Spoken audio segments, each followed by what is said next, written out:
Hello, and welcome to the Fort Bridger State Historic Site. My name is Miss Tate, and we're standing inside the Post Trader store. I'd like to talk with you today about a man known as William Alexander Carter, or as you might know him, Judge Carter. His business, communication, and transportation efforts helped shape Wyoming's history. The buildings that we will be touring later were all built for his personal and business ventures. Judge Carter was born in Virginia in 1818. He served in the Seminole War in 1825 when he was just 17 years old. The friendships that he made during that time would last him a lifetime. He married Miss Mary Hamilton in 1848, and later they had 6 children. When the military expedition against the Mormons to Utah was decided upon, General Harney, a friend from the Seminole War, offered a post tradership to Judge Carter on one of the posts he was to establish. In 1857, Judge Carter left his family to follow Colonel Albert Sidney Johnston out west. In 1858, the Fort Bridger Military Reservation was established, and that same year, Judge Carter started building his residence and his post store. And now for a bit of a tour of the Post Trader store.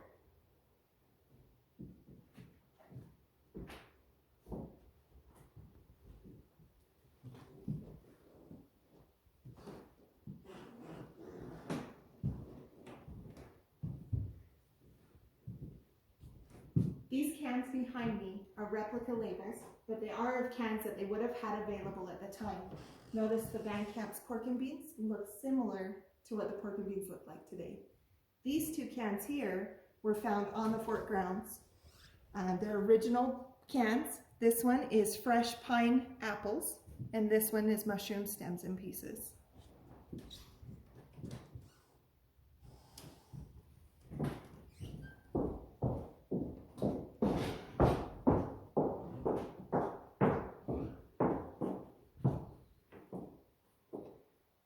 This here is called a mochila, which is a Pony Express saddle that they would slip from one saddle to the next, and then the rider could just swiftly go. Any guesses on where they kept the mail on this Pony Express saddle? Good job! Right inside these little pouches, you were right. You just put them in there, lock them up, and away they would go. This behind me is a butter churn. Similar to the one that we had done in the past video. That one had 1. This one has 2. Controlled by this crank here, they crank it, both of them would go up and down to make your butter quicker than the one together. This butter churn over here is like our ice cream maker. Crank the handle and it flips end over end and makes your butter quicker. This is a cheese wheel cutter. So the cheese, instead of coming in blocks like we have today, would come in wheels in those boxes over there. They put the cheese in the middle. This handle over here raises the blade. This one turns the bin to where when they slice it down, you'd have a perfect hunk of cheese every time.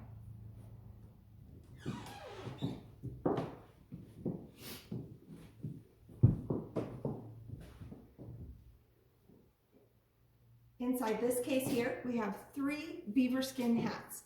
This one, that one, and this one over here. That was the fashion that sent all the mountain men and the traders out west in the 1820s to trap the beaver to make that awesome hat.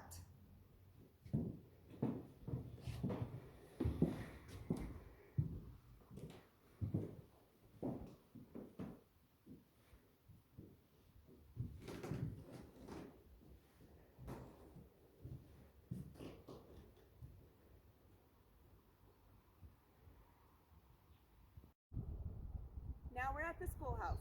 This one-room schoolhouse was built in 1860 by Judge Carter for his 6 children. They went from this one-room schoolhouse to colleges and universities back east without any transition between the 2. Come on and take a peek inside.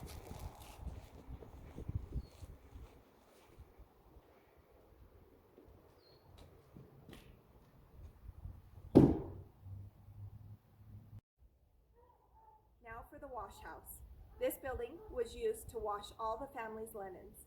I'll step out so that you can step in and tour the building.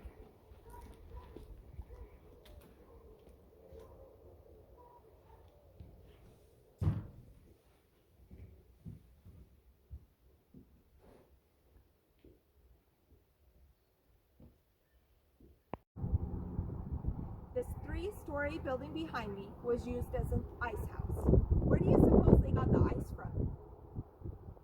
If you said rivers, creeks, ponds, you are correct. They would take big old saws and cut square chunks out of the water, kind of like the movie Frozen. Pull them out, bring them here, put them inside the building underneath burlap sacks with a bunch of sawdust around them. That ice would stay in there until July or August, depending on the year. Then they'd have to wait till everything froze again so that they could have ice for the next summer. One of Judge Carter's transportation endeavors included getting his goods from back east to here at Fort Bridger for his post-trader store. He would have used a freight wagon pulled by 6 to 8 oxen or mules to freight those. He would have brought them along one of the trails out to here until the UP Railroad was built in 1868. At that point, he built the Carter Freight Road between here and the Carter Station. He continued the building of that road up and over the UNM Mountains to Fort Thornburg, which is about 6 miles northwest of the present town of Vernal, Utah. During the construction of that road, he fell ill with pneumonia. And once he was able to, they brought him back down here to his home at Fort Bridger, where he unfortunately passed away in November of 1881. His son continued the construction on the road, which became known as the Carter Military Road. One of Judge Carter's communication endeavors included being postmaster here at the military reservation. How many of you know how the mail got out here before the Pony Express was established? Good. If you said that the mail got out here along the Oregon Trail, you are correct. They would send it from wagon train to wagon train until it reached where it needed to go. This would take about 3 to 4 months. In 1858, the Overland Mail Company was established. This brought the mail by stagecoach and would take 3 to 4 weeks. In 1860, the Pony Express was established, and by using the mochila, it would take them 10 days to get from Missouri to California with your mail. But unfortunately, in 1861, the Pony Express was no longer in business. That same year, the telegraph lines were stretched across the frontier from post to post. A telegraph operator would sit and listen to the Morse code that would come through. He would decode the series of short or long beeps into letters, words, and sentences.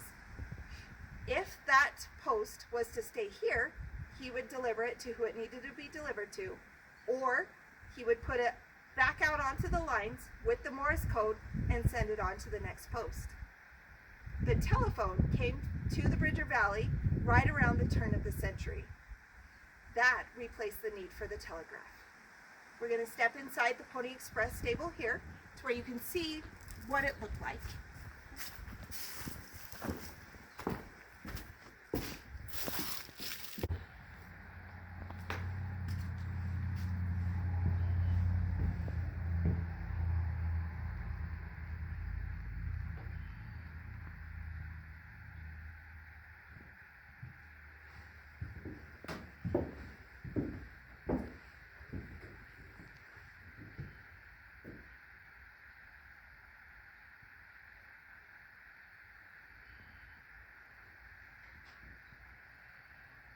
Thank you for stepping back in history with me and learning about Judge Carter's business, communication, and transportation endeavors here in the West.